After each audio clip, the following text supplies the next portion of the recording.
welcome to How We Belong, the podcast where we explore the question, what does it look like to belong in our modern world? I'm your host, Kylie Hodges, and I am thrilled to have you here with me today. We have got a great episode in store for you. I'm really excited about today's guest, and I really want you to stick with us. It's a really juicy, high-level conversation that some people might think, oh, this doesn't apply to me, but it's actually wildly applicable to anyone listening, no matter what your life experiences are.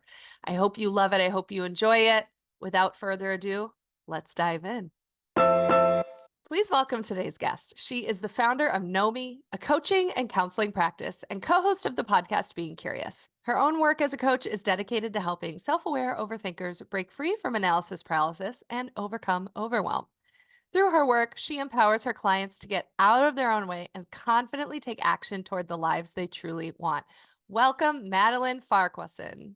Thank you. It's really good to be here. I'm so happy to have you here. So before I dive in, I want to give people context about how we know each other. And I actually really like our story of how we met. I am a member of a networking and speaking agency community. It's hard to explain. Anyway, I had a networking call with someone in the community, and really quickly, when I told them a little bit about myself, they said, "You need to meet my pal, Madeline." And then he connected me in an email. I sent you one. You didn't respond to me for like 2 months or something, which I loved. Okay, come on. Okay, it was probably more like a month. And I then think it you was just got actually on my was a calendar. brave moment. It was a brave moment, Kylie, because that was like one of the first times ever that someone sent me a request to meet. And I was like, I'm gonna schedule it not at the like earliest possible time, but like 6 weeks out. So And it what was a about it little was growth brave for you? moment. It was brave. Why? It was brave because I'm so used to prioritizing meeting people really quickly or like fulfilling on asks when someone, wants something from me. And so my natural inclination was to find something in the coming days. And yeah, my little growth moment was planning it six weeks out. Very good. Good for you. So you were holding your needs first before my assumed needs. Heck yeah. Love that. Well, we jived right away when we met on Zoom, and we ended up talking a really long time, but I very quickly realized you have a fascinating story. And almost right off the bat, and I had listened to your podcast, which you host with your mom. And I loved it. And I just knew you were a very interesting person, and I wanted to dive into conversation with you. So I thought I would um, set the stage for what I want to discuss with you because you are a wealth of knowledge. In fact, your intro doesn't really give you justice because I don't know, this is kind of a ridiculous term, but like I do believe you're an actual global citizen. You can actually speak to being a person who's lived in multiple places and done a lot of things. So I just consider your opinions a little bit more valid than me, who's just sitting on my thumb in the US all the time. So for context, Madeline is currently living in London, correct? Just outside of London in Windsor, the one with the castle and all the royals. Right. So you're not in the castle, you're just outside of it. Yeah. At the and windows. and you also went to university in China. I did. Actually, it's even more complicated than that. I did my primary degree in China, but I also studied abroad beyond that in Ghana, Australia, and London, where I picked up a husband. Well, he was my boyfriend then, and dragged him back to China, watched him mentally implode in China, and Oh. then he dragged me to Germany. And then, well, we ended up back in the UK. Okay, I have a lot of questions. Whatever you're comfortable sharing, go ahead. And if you're not, just tell me. You got it. But I think for the sake of the topic of this or the title of this podcast, How We Belong, your story is very fitting. You're this person who's had to find a sense of belonging in many different places and spaces. And I'm very curious about that. Yeah. You also, on the conversation when we met, mentioned the term third spaces, which I'm very curious about. Um, I certainly don't have many of those here in the US. And although I will say living in Los Angeles, we probably have more than a lot of other places. And you brought up the term first. So obviously you've probably experienced what those look like in other places too. So uh, with that being said, um, tell me in a few sentences, why did you decide, and I should have clarified, you're from the US, born and raised. Yes. Why did you decide even to go to university in a different country, aside from the obvious, like, I wanted to travel?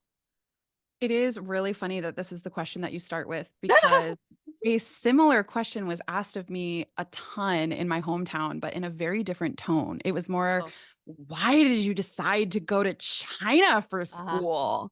And it was very judgmental, not in a harsh way. No one meant to hurt me by it, but it was really indicative of the mindset of the town that I grew up in, which was that I grew up in this picture perfect beachside little town in Massachusetts where everyone flocked to in the summer, mega white privilege. And I think there was just no, not I think, there was no diversity. Like, very rarely would you see people from different backgrounds. And I knew that that was not the place for me. And like most humans, long before we ever discover what we want, we get really clear on what we don't want. And I didn't know what I wanted, but I knew it wasn't that. That it was a blessing and a privilege to have grown up in a safe, nurturing community for sure, but that's not how I wanted to grow into myself as an adult. So a part of it was reckless risk. I figured since I got a full scholarship to go to this university, which for Americans is huge considering the price tag on higher education, that I could go. And if I hated it, I could just start over again. And part of it was that I was itching to go somewhere else. So I think, speaking of the topic of belonging, a lot of times before we know how we do belong, we certainly know how we don't belong. And I Mm, knew that I didn't belong in that community. I needed to go somewhere else. So it's funny because one of my favorite quotes in my Instagram tag for the longest time was "Seek it abroad." And it's from a Jane Austen quote, which is, "If adventures do not befall a young lady in her own village, she must seek them abroad." And that was a huge driver of why I left home. the fact that you just, like, quoted Jane Austen so easily, it felt like you're wooing me in this moment. You are I so feel wooed. I feel, I'm a little bit blushing right now. That's incredible. I'm also as someone who when I've read Jane Austen books, I have to then Google Spark Notes because I'm usually like, "What did I just read? I didn't get it." Anyway, it's not about me.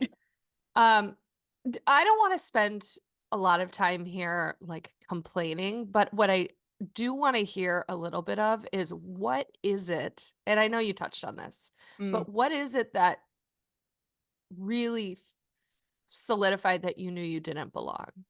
mm.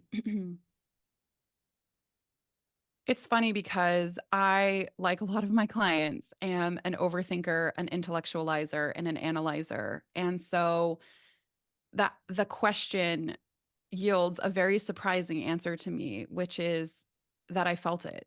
Mm, So knowing was a physical experience more than a mental experience, and that as is usually the case when our bodies know things before our brains do, I found that disorienting feeling of being out of place and the lack of intellectual answers to be really uncomfortable. And in some ways, I kind of thought to myself, well, if I'm going to be uncomfortable, I might as well be uncomfortable and go on a crazy adventure. mhm, And I remember sitting in California, actually, which is I know where you are, and mhm, I'm from Massachusetts. And so I sat at Berkeley and I was listening to this woman speak about what my college experience might look like if I went to Berkeley.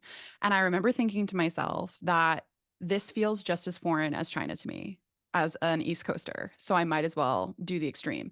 And so I think part of it was I had this physical sensation inside of me that this wasn't it, that there was something more out there for me, and that it was okay that I didn't belong with these people because there were people out there I would belong with. mm, And that I needed to take risks. And being an 18-year-old, because I literally turned 18 and the next day moved to China, by the way, not speaking any Mandarin whatsoever at the time. And I didn't have a fully formed prefrontal cortex. I barely had a sense of identity, which is obviously something I know now. And so my black and white, all or nothing thinking self was like, well, why wouldn't we go to the extremes here and move to China? Yeah. So it was a combination of a whole bunch of things. Support systems from my parents, support system from myself, being a little bit of an old soul trapped inside of a young body, blah, blah, blah. Um, but really just trusting the fact that I didn't need to know the answers immediately. So it's kind of an inverse answer of like, I think your question was what? How did I know? Yeah. What was the defining thing? It sounds like it was a buildup of a lot of things. Yeah, for And sure. maybe that conversation in Berkeley was the cherry on top of the switch in the head. Yeah, Let's yeah, for let's sure. go big or go home. Yeah, 100%. Literally. Yeah. I so now you're in China, going to school, presumably learning how to even communicate with everybody while you're there, because this is, correct me if I'm wrong, this is not an English speaking university, right? It was. It was Oh, good. a arm of New York University, actually. Oh, no. Okay. Thank God. I was like, she's learning Mandarin and trying to take college classes at the same time in Mandarin. Okay. So you're at least getting a little bit of English, but you're definitely learning the language and getting acquainted as Yes. someone living in, as a person from the United States living in China. I almost said as an expat, which is what I wanted to ask you. You don't like that word? I hate that Uh, word. why? I have very strong emotions Yeah. about the What word are they? expat. Mhm. So expat is a way of hiding from the word immigrant. I was an immigrant. I was a visitor. I was a guest. I was an immigrant. I am an immigrant, still in this country that I live in now in the UK. I'm married to a British citizen, but I'm an immigrant. And I think it's really important as people of privilege to own immigrant because the reason why we consider it to be a dirty word is because people of a certain color, people of a certain status, people of a certain economic background give themselves this little escape hatch called expat. And it comes with a price tag. And if you can afford it, you can use it. And it kind of lets you use the world like it's your playground rather than understanding that you are a guest in these other people's space, in their culture, in their values, and that there's a certain humility that comes with being an immigrant that doesn't come with being an expat. And it did take me a little while to learn that one. I didn't understand why it didn't sit with me for a really long time, but yeah, I really hate using the word expat. What is it about the word immigrant that has people searching for an alternative word? And should I clarify, people searching for an alternative word, is it safe to say middle to upper class and presumably white Americans? Yeah, for sure. Yes. I mean, not just Americans, but I think it's anyone of a usually white, middle upper class background. And those are kind of the main criteria for calling Mm-hmm. yourself expat. Mm-hmm. It also, I think, comes with the concept of being exempt from needing to understand where you are, right? Needing to integrate and understand and be curious and be humble in the places that you are, because you get to just exist outside of that, the rules, outside of the regulations, as you please, because you can, you have the privilege to do so. It's a very privileged word, and it's your question about why we seek an escape, why we seek that escape hatch.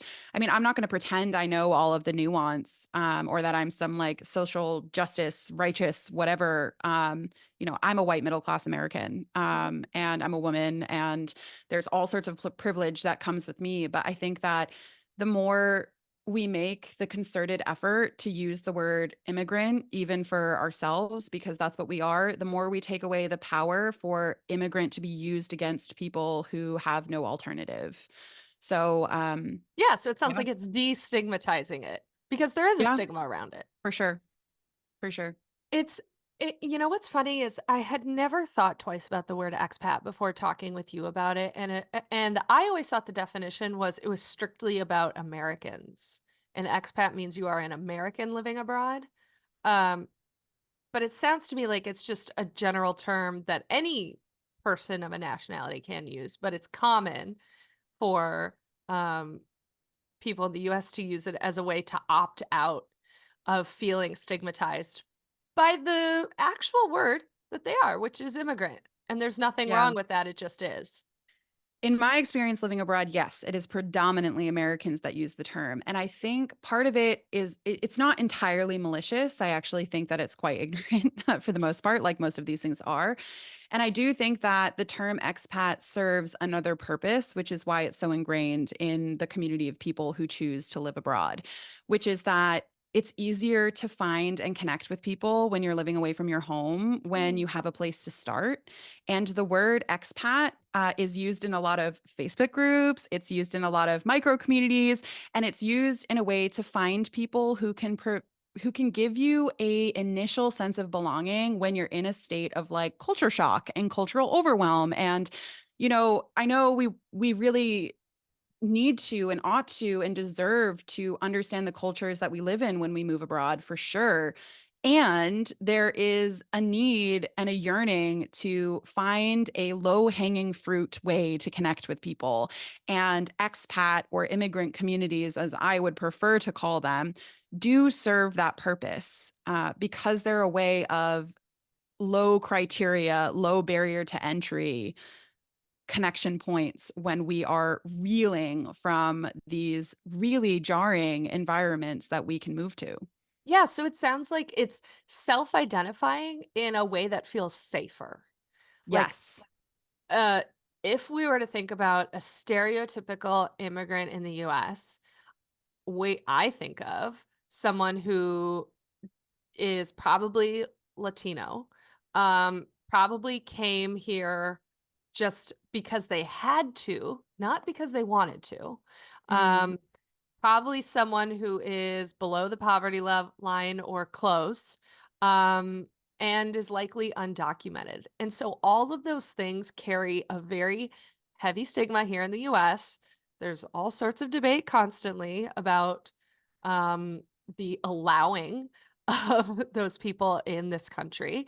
And so what I'm hearing is that term, because of that stigma, doesn't feel right to these people who had the cash flow and the freedom, and the privilege to be able to move abroad for choice, not mm, necessarily for safety or refuge or maybe work opportunities, but in a I because it sounded more fulfilling to them, not because their life truly depended on it. And yeah. so having another term like expat, while I there's a bunch of reasons why we can dislike it, it actually sounds like it feels a bit of a safety net for those people who have traveled somewhere else, don't identify with what we've stigmatized the word immigrant to mean, and are looking for some sameness when they're surrounded by a world of difference, and it's overwhelming. Do you Yeah, agree? I think if we look at it through our compassionate lens while we still hold the truth that it is extremely racially charged, Yeah. yes. And I think both exist at the same time. And so I think the question becomes how can we connect and belong without that term, right? Is Yeah. there a way that it's about more than just being an expat? And I think that this actually asks the core question of how do we connect with people, right? When we talk about Mhm. belonging, we have to ask ourselves, how do we connect with people? They're inter interwoven. Yeah. So, how did you connect with people in your first move abroad to China? Very good question. So, speaking of one of my other passions, which is in third spaces, Mhm.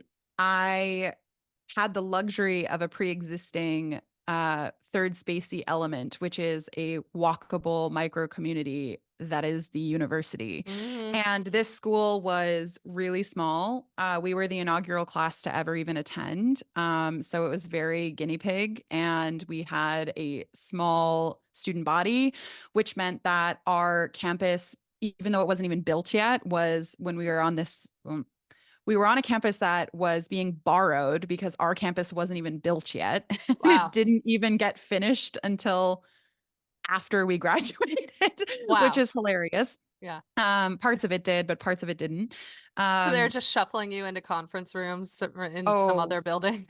it was a whole point, all the way to at one point we were staying in this renovated hotel that we didn't realize until a couple of months in was where prostitutes or sex workers used to take their clients. Wow. And so there you would get these looks from if you took a taxi home one day and you'd tell them to like take you to this They thought you were hotel a and they sex would be worker. like, "Oh." And you're like, you have your textbook, like, out, geometry, Yes. history of whatever, Latin America. And you're like, take me to the hotel. Exactly. I'm like, I'm going to study so hard there.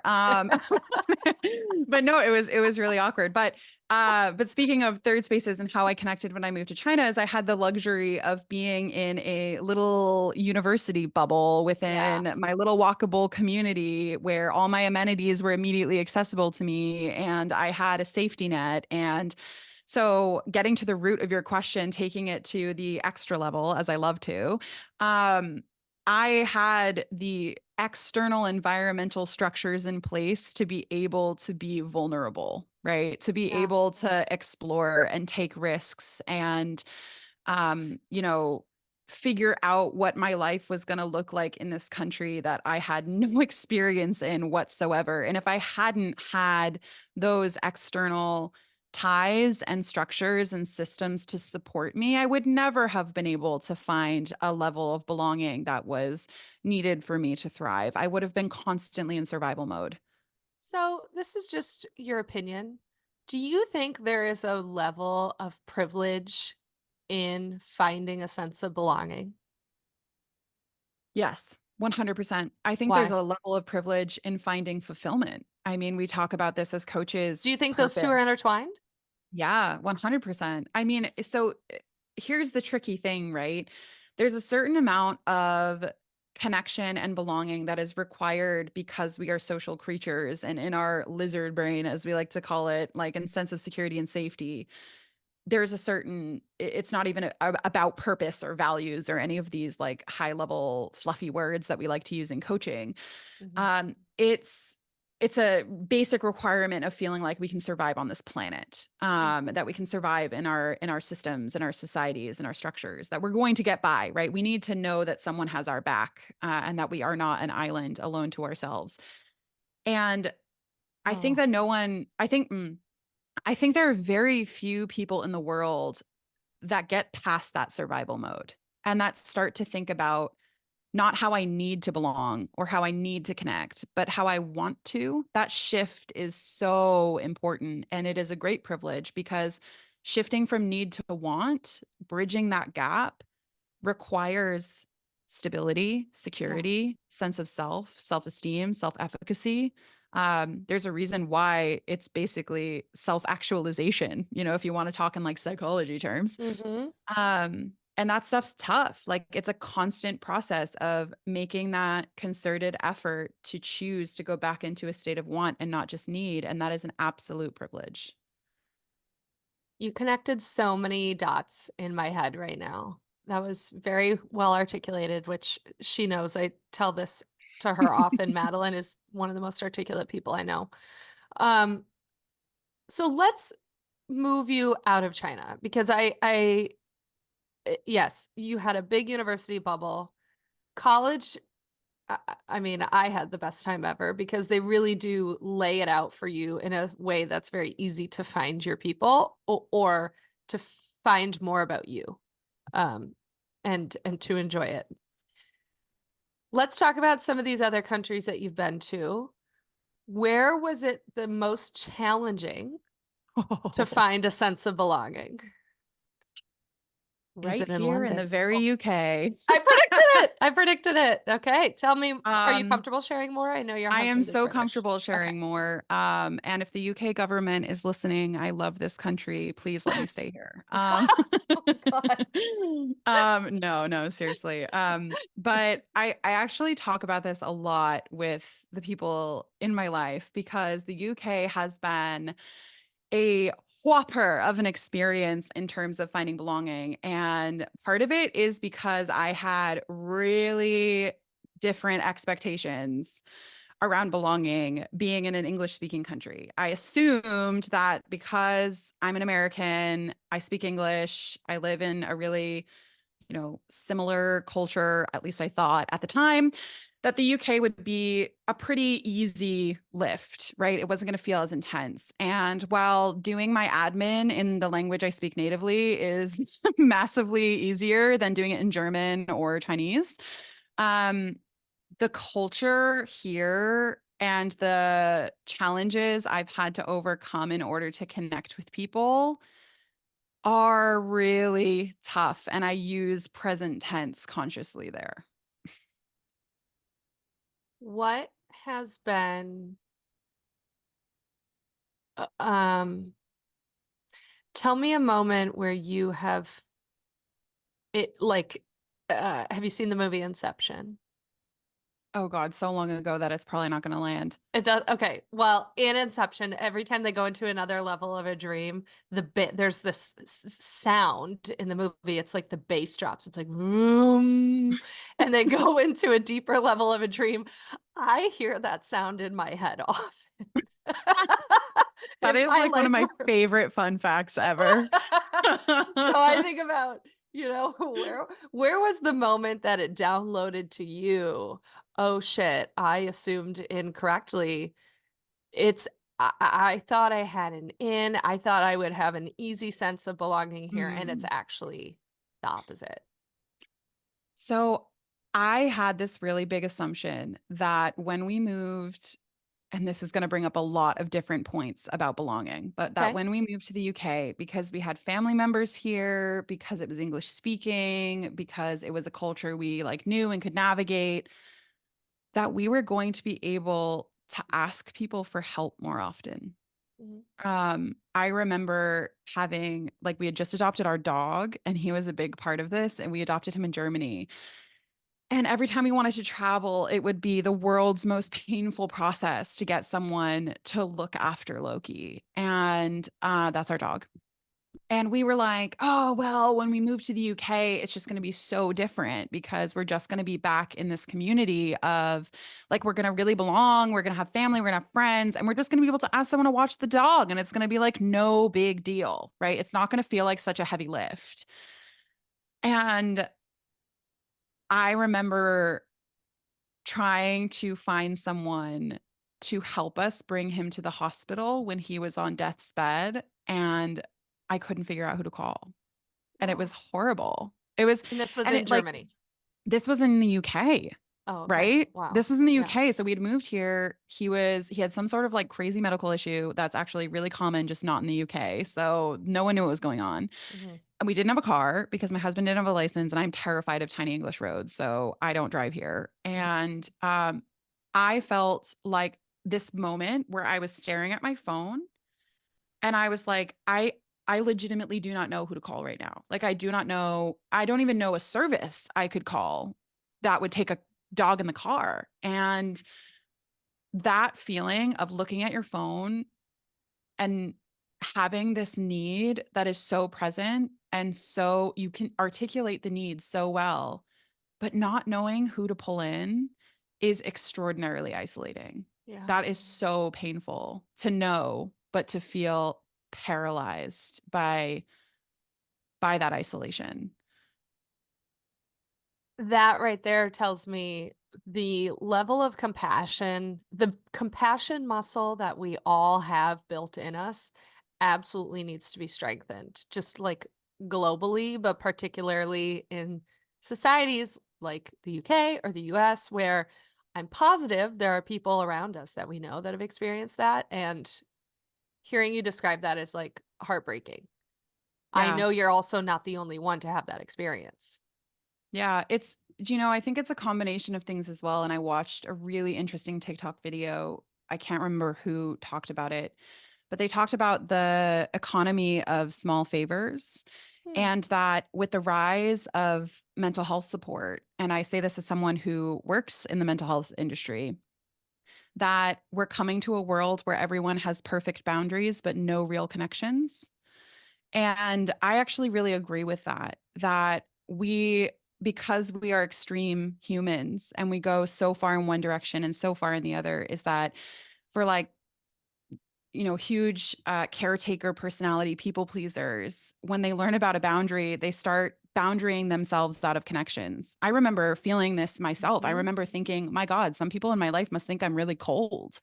And it's really hard to find that middle ground. And I think that culturally in the UK, and I say this being an outsider, one of the luxuries of being an outsider is you kind of observe some things that maybe people wouldn't observe about themselves. And one of the observations I have about the UK is that the culture here is built around not imposing, not being in the spotlight, not offending, not being rude. It's this politeness, courtesy culture Mm. that brings with it self-deprecation, self-sabotage, self-doubt. And it's interesting because it's still individualistic, but not in the same way as in America. As an American, there's extraordinary permission for me to think about myself, but we take it to such an extreme that we no longer understand how the self fits back into the collective, fits back into the whole. And so it's really interesting to see isolation play out in two different cultures in two different ways, but having like the same end root, which is we all feel so alone. Yeah. Maybe this is too big of an assumption, but it sounds to me like the difference between this extreme that pulls us into isolation in the US versus the UK is here in the US, we've drank the Kool-Aid much harder on capitalism. Ooh, is that true? What a Yeah, you great tell question. me. What a great question. Um, When I think about individualisticness, I don't think that's a word. I think about me the first 25 years of my life and that I was very black and white in my thinking with I either become the best at everything, the most successful, or I perish. It was I must perform, I must succeed, there must be wealth and accomplishments and achievements. yeah. Do you know, it's really funny to answer this question because here comes the caveat, which is we're speaking about the UK, but I live Yeah. near London. Okay. And it's like living near New York and trying to talk about Okay. The like whole somewhere in the country. Midwest, Yeah, right? sure. There are some values in areas that are not, and it definitely is capitalism. Let's just be real about that for a second. Is that Okay. a lot of the, like, I think that a lot of the problems, I mean, a lot of the things that we have blamed the individual for are the problem of the system, Mm, right? So I read this beautiful book called Real Self Care by Dr. Pooja Lakshmi, and she talks about burnout in women. And she says it's not burnout, it's betrayal. Burnout places the blame on the individual. Betrayal points at the system and says, like, you are abusing people, right? And this is the same thing in the mental health crisis, is we individualize the mental health crisis when it's a systemic issue. Do we still need to function underneath that system? For sure. So, like, we do need to understand where our individual power is from a place of empowerment, not from a place of blame. And so, do I think it's capitalism in the UK versus the US? For sure. I think also people in the UK will tell you that some of the corrosion of their culture has come from the US. Like they love to point fingers at like your American centric influence. you've pushed, yeah, you America. So to clarify, I think you mixed it up. It's capitalism in the US versus the UK, Oh yes, and yeah. the US has imposed through global imperialism, I suppose. Uh, we have imposed our values. It's spreading like a virus Yes. almost Yeah. into other countries. And I think it's still here in the UK. Like, I think the UK loves to point fingers at America when it's got like the calls coming from inside the house. But I do think that there are some areas in the UK, for example, I have noticed a pattern that the further north someone comes down from, the friendlier they are. However, there's also this like other thing I've noticed about some of the people, not all, some of the people from up north, which is very pull yourself up by your bootstraps. So, like, it's really funny watching all of these cultural, societal expectations interplay with each other to create different flavors of limiting beliefs. Yeah, well, that feels so. I was raised in the Midwest, and that feels exactly like the mentality I was raised in. We Yeah. are wildly friendly to a fault.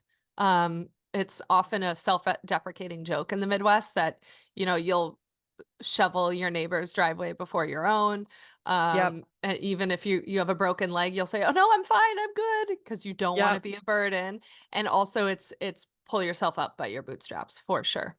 Yeah. I want to call out a few things. First of all, that this is just obvious, but I think it needs to be said. While we've made a lot of generalizations here, they're from your own personal lived experience, and someone might feel otherwise. But I'm also positive that your experience living abroad is probably there's a lot of similarities other people would experience or would articulate to me their experience living abroad, and that the lens here is you are someone from the US living in these places, and this is how you felt. And we've spent a lot of focus on like what hasn't been so great. I would love to hear though, of all the places you've been or lived, where have you felt the greatest sense of belonging and why?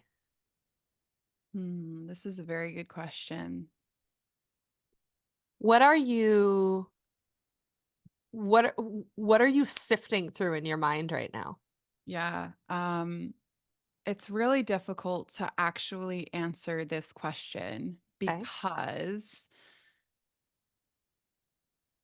we like to think of belonging as a place. And for a really long time I thought about it as a place. And I think what was more important to me was not that there was a certain place that I felt a greater sense of belonging, but how I grew as a person over Mm, time mhm. and how I learned as well to belong to myself, which sounds so annoying and cheesy, but It's the it's truth. real. Yep. It's real. Mhm. Um, and I think that part of that, and I love your note on generalizations because I think that in this entire journey, when I talk about something I've observed, it's not a judgment. It's never a judgment. It's a data point. It's a piece of Mhm. curiosity, and it's all to do with me, right? Everything that I see about the world, my perception, is a me problem, so to speak, meaning that it's not necessarily a problem, but it's a reflection of what's going on in my internal world. And it's my desire as well to understand things and make sense of the world around me and understand how that impacts me so that I can make different decisions in order to get closer to that feeling of belonging. So it's not necessarily that there was any one place that was more extraordinary than the other or any one time that was more extraordinary than the other. It was more that as I moved to such extremes, it put me in a position where I needed to really get to know myself to survive, right? Mm. I needed to really understand my values, what was required in order for me to belong, how I could get those things. And if I didn't do that, it was kind of dangerous. It was kind of dangerous for me. And so the gift that I gave myself ultimately by living in so many countries was not just like flitting about. I took it very seriously, and it has had a massive impact on who I am as a person, not just because I can claim that I lived in a certain amount of countries, but because I grew tremendously in a time when most people are figuring out what their first job would be, not who they are as a person. So Mhm. I feel extraordinarily lucky. It's like you And got to skip the line in yeah, self-actualization. Generally, that's a thing that happens in the later stages of life, and it sounds like you were able to get yourself mentally to that place a lot faster than most people. yeah, and I think part of that is, who I am as a person. Mhm, That's a core value of mine for sure. mhm. But I think in terms for people who cannot afford to up and move abroad 7 times or whatever in their lives, I think it's just about being really observant about how our environments impact us and being able to put ourselves in uncomfortable situations and being able to look past just the feeling of sadness that we don't belong and toward the hope of how we could belong in the world, how we want to belong. Back to that want need thing again. Yeah. But also, that is such a great example of what coaching does. It's pulling us into action, right? It's a level of acceptance of what is and action towards what I would like to see. And Yeah. that's a a a thing that comes with wisdom and support and mental fitness in some ways. Getting Yeah. yourself to Oh, notice yeah. it and see that that's the perspective needed. Yeah. And I love that you just said mental fitness because I wouldn't use the word fitness. I'd use the word mental flexibility. And why the Ah, word bingo. flexibility is really important is because when like looking at what does being flexible matter to belonging? Like how do those things connect, right? And flexibility is a huge part of how I belong in all of these different places I've lived, which is that the constant is me, right? The constant is what matters to me, what I want, what I need, how I want to show up in the world. And the place changed. But by knowing myself incredibly deeply and learning about myself, I could adapt, right? And adaptability and flexibility are skills that are incredibly important for things like resilience.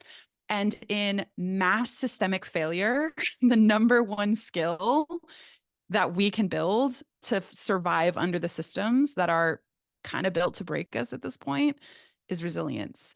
Yeah. Not so that we can put up with it, but so that we can actually create critical mass to change these things.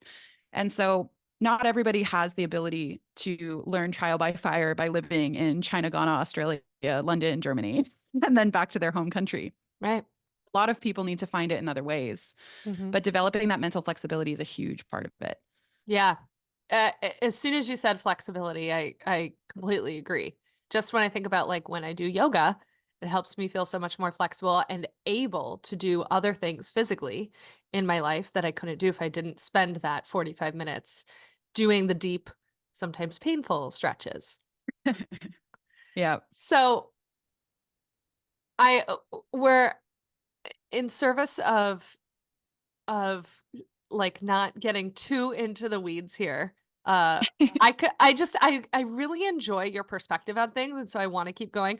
I would like to say I want to have you come back so we can just do an episode on third spaces because I'm realizing that while I wanted to talk about sense of belonging living abroad and third spaces, it feels like it's actually two very specific, two very different topics that are connected, but it's almost like a part one and a part two. So I'd love to have you back to talk about third spaces. This will be a cliffhanger for everybody listening. Like, oh my God, we have to tune in for the next one for third spaces. But before we go, I want to bring it all home.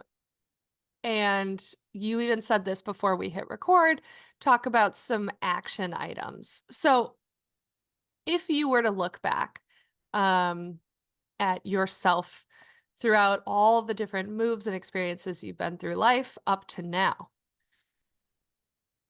what do you wish was one thing that you knew 15 years ago, 10 years ago, whenever it was that you moved to China when you first started this journey called being an immigrant? Mm. Okay, that's a really big question. I know, sorry. Answer it however you want. Or to be more specific, what do you wish more people knew? So, can we tighten this a bit more around Yeah. like new so that they could what? Yeah. Good. Find a sense of belonging. Okay, thank you. Um, I think one of the most important things that has happened to me in the last decade, and a lot has happened to me clearly in the last decade, is re-engaging with what it actually means to be curious. And I don't just say this because I'm the co-host of a podcast called Being Curious. I say it because I don't think we actually learn what genuine curiosity is, and it is the cornerstone of so many things, including belonging. Mm. And it's the antidote to what often keeps us away from belonging, which is fear of judgment. And I think that if I had known how to be curious as a skill earlier in my life, it would have saved me from so much pain, so much discomfort. Actually, not that much discomfort. Being curious can also be really uncomfortable, but it would have saved me from a lot of things that were unnecessary. Yeah, Like what? good question again. So when I say that curiosity is the antidote to judgment, what I mean is that curiosity allows us to stay in a state of data collection of I call it my little squirrel brain. So like I'm collecting nuts and bringing them back to this little hut. And one of my chronic patterns is that I can't stop myself from collecting nuts and like going back. Like I can't stop myself. I need to like collect more nuts instead of just, I don't know, maybe growing a few trees. But that sensation of being unattached and just like going out and exploring, it just is so freeing. And I think this goes hand in hand with this concept of mental flexibility, which is that when we can suspend judgment, and suspending judgment requires us to be in a different state, and usually that's compassion, curiosity, or something else. But when we suspend judgment by staying in curiosity just a little bit longer, we can create these massive worlds. I'm lost. I don't know where I'm going with this thought. No, It's it's really deep actually the though. perfect, no, it's perfect for wrapping this up here. My takeaway from everything you've shared is you have pointed out something that I want to be really clear about here. You mentioned you're taking data, you're not making judgments. And I Yes. think if everybody can really hear that and say, when I have a moment of making a judgment about myself or about others, whatever it is about a situation, if I can have a perspective shift and say, what is the data I can take away to help me learn how to feel whatever I want to feel in the theme of this podcast, it's a greater sense of belonging. So flipping a judgment into a data point for personal learning is wildly powerful. And that essentially is curiosity, right? Curiosity is saying, huh, I wonder if, what else would that look like? And not, it's bad if this happens. Or I Yeah. am worried that this could be that then we move into, anxiety and all the other things that go in hand with judgment. Do you agree? I do. And you used a really important term, which is perspective shift. Yes. And I think that to really put a bow on it, what I did when I traveled was created external perspective shifts in a very over the top aggressive way. But perspective shifts do not require a passport. We can just enjoy perspective shifts within the confines of our own minds. Standing in different sides of the room can be a perspective shift. And every time we change perspective, we open up a new possibility to be curious and to collect new data. So I think it is so, so important in learning how to be curious to also learn how to shift our perspectives. They're Agreed. catalysts. Yeah, I totally agree. Madeline, it has been such a treat talking with you about this. Obviously, I could go on forever. Will you please come back and we can do another episode about third spaces? I think that is a great idea. The only way to get, I just told myself the only way to get you to say yes to that is to ask you while we're recording so that it would be awkward if you said no. But I trust that you actually want to come back. Thank you so much. I love speaking with you. Before we go, for everybody else listening, if they jived with what you were saying, if they thought this chick's really cool, I want to learn more about her. Um, what is the best place for them to find you and what should they do about it? So it really depends on how they want to, where they want to go. So one, we do have the podcast Being Curious, which you're more than welcome to listen to. We talk about some really interesting topics, and it's with my mother, who's also a therapist, Cynthia, and my two business colleagues and other coaches, Maggie and Ellen. And it's really fun. It's a good time. So that's a really great place to start. But if you're thinking that you're ready for the move for support, I love connecting with people who have made the decision that they need support, but have no idea where to begin. They feel actually quite frozen in that.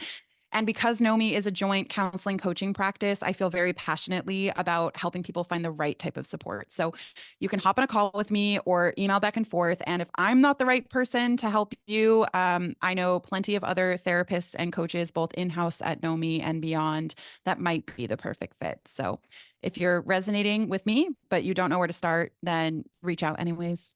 And how can they reach out? Good question. Wow. They can reach out via Madeline@Knomii.com, and I'll let you put that in the show notes because Knomii is not a logical spelling. Nope, Knomii is KNOMII.com. Yes, it is. Madeline, what a treat. Thank you so much for coming on and speaking with me, and go have a wonderful day in the UK. Thank you. I will. It is over though. Go have a wonderful night in the UK. That's it for today's episode. If you haven't already, please hit that subscribe button, share this with a friend, and of course, rate and review. All of those things really, really help this podcast reach the right people and make this a better podcast for you. And most importantly, thank you so much for listening. This means so much. I hope you got something out of this. And see you next time on How We Belong. Bye.